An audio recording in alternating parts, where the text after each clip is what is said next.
భారతదేశ మహిళా cricket team మరి వరల్డ్ కప్ గెలుచుకోవడం జరిగింది. ఇది సామాన్యమైన విషయం కాదు.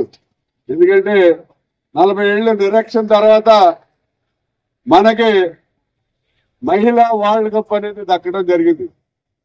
ప్రపంచంలో ఉన్నటువంటి మహిళలందరూ కూడా భారతదేశ మహిళలను మెచ్చుకున్నారు.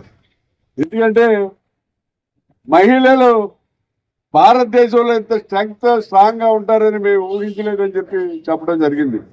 అదేవిధంగా ప్రధానమంత్రి, రాష్ట్రపతి, ముఖ్యమంత్రులు, భారతదేశంలో ఉన్న ముఖ్యమంత్రులు అందరూ, పెద్ద పెద్ద నాయకులు అందరూ కూడా, క్రికెట్ ప్లేయర్స్ అందరూ కూడా వీళ్ళు చాలా బాగా ఆడారు, వీరు వరల్డ్ కప్ సాధించడం సామాన్యమైన విషయం కాదని చెప్పి కొనియాడటం జరిగింది. అలాగే బీసీసీఐ తర్వాత ఇండియా తరఫున మన వరల్డ్ కప్ గెలిచినటువంటి క్రికెట్ టీం కి 37 కోట్ల రూపాయలు కూడా వాళ్ళకి గిఫ్ట్ ప్రజెంటేషన్ గా 37 కోట్లు కూడా ఇవ్వడం జరిగింది. ఆల్మోస్ట్ ఆ టీంలో ఉన్న వాళ్ళందరికీ కూడా మరి ఐఏఎస్, ఐపీఎస్ క్యాడర్ లో మంచి మంచి జాబ్స్ కూడా వచ్చే అవకాశం కూడా ఉంది. ఇటువంటి క్రీడా స్ఫూర్తిని మహిళలకి కలగజేసినందుకు ఆ క్రీడాకారులందరికీ కూడా హృదయపూర్వకమైనటువంటి ధన్యవాదాలు తెలియజేస్తున్నాం. ఎందుకంటే వాళ్ళని పూర్తిగా తీసుకుని మరి మన భారతదేశంలో ఉన్న మహిళలందరూ కూడా మహిళలు వంటింటి కుందేళ్లు కాదు, స్పోర్ట్స్ లో మహిళలు కూడా మగవాళ్ళు తీసుకోకుండా ఉన్నారనే విధంగా చాటి చెప్పారు. కాబట్టి వారికి మా రాజమండ్రి మహేంద్రి మహిళా జూనియర్ డిగ్రీ పీజీ కాలేజీ తరఫున హృదయపూర్వకమైనటువంటి అభినందనలు తెలియజేస్తున్నాం.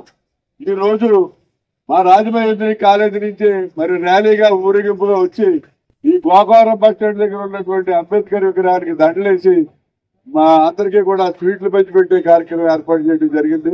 మరి అంబేద్కర్ గారికి దండేశారు అంటే అంబేద్కర్ గారు స్త్రీలకి రాజ్యాంగంలో స్త్రీల యొక్క హక్కుల గురించి పూర్తిగా ఆయన రాసి వాళ్ళ యొక్క స్త్రీలకి ఈ రకమైన హక్కులు ఉండాలి, ఈ రకంగా ఉండాలి అని ఆయన హక్కులు కల్పించినటువంటి వ్యక్తి.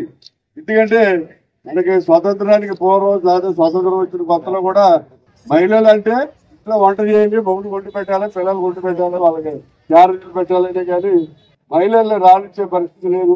అంబేద్కర్ గారి యొక్క రాజ్యాంగం వల్ల ఇవాళ మహిళలు కూడా భారతదేశంలో స్వేచ్ఛగా ఇంత ముందుకు వెళ్తున్నారు. మరి పైలట్లుగా కూడా పనిచేస్తున్నారు, రైలు డ్రైవర్లుగా కూడా పనిచేస్తున్నారు, ఆటో డ్రైవర్లుగా పనిచేస్తున్నారు. ఒకటండి ఈవేళ మహిళలే అన్ని రంగాల్లో ముందుండి నడిపిస్తున్నారు. అటువంటి మహిళా శక్తికి మరి ఈవేళ నిన్న జరిగినటువంటి వరల్డ్ కప్ ఒక స్ఫూర్తి, దాన్ని స్ఫూర్తిగా తీసుకుని మహిళలందరూ కూడా భారతదేశంలో మరి బాగా అభివృద్ధి చెందాలని చెప్పి వాళ్ళందరినీ కూడా కోరుకుంటూ ఏదైతే మరి క్రికెట్ టీం వరల్డ్ కప్ సాధించారో వారి హృదయపూర్వకంగా ధన్యవాదాలు తెలియజేస్తాం. Thank you. 50 మంది స్టూడెంట్స్ తో ఈ ర్యాలీ అనేది చేయడం జరుగుతుంది. మా కాలేజ్ నుంచి ర్యాలీగా వచ్చి అంబేద్కర్ విగ్రహాన్ని పూలదండ వేసి మన భారత మహిళల యొక్క శక్తిని చాటుదామని ఈ కార్యక్రమం యొక్క ముఖ్య ఉద్దేశం. సో నిన్న మ్యాచ్ మనం చూసినట్లయితే ఇండియా వర్సెస్ సౌత్ ఆఫ్రికా అనేది మ్యాచ్ జరగడం జరిగింది ముంబైలో. సో ఉమెన్ క్రికెటర్స్ అనేది గెలవడం అనేది చాలా టఫ్ టాస్క్. ఇండియన్ మహిళలు వరల్డ్ కప్ సాధించడం అనేది చాలా గర్వించదగ్గ విషయం. సో ఇది ఈ జనరేషన్ యూత్ అంతా ఇన్స్పిరేషన్ గా తీసుకుని వాళ్ళు కూడా అన్ని ఏరియాస్ లో డెవలప్ అవ్వాలి. Not only in education, not only in politics, not only in one field. So all rounder గా డెవలప్ అవ్వాలి. మేము మా కాలేజ్ లో స్టూడెంట్స్ ఇచ్చే ట్రైనింగ్ కూడా ఒక స్టూడెంట్ ఆల్ రౌండర్ గా డెవలప్ అవ్వాలనే ఉద్దేశంతోనే మేము వాళ్ళు ట్రైన్ చేయడం జరుగుతుంది. సో మహిళలు ఇంత ఘనత సాధించారంటే మన భారతదేశానికి చాలా గొప్ప గర్వకారణం. మ్యాచ్ చూసినట్టయితే లాస్ట్ లో ఇంకా ఇట అట అని ఉద్దేశంతో మొత్తం మీద మన భారతదేశం గెలిచింది. సో దీనికి చాలా గర్విస్తున్నాను నేను.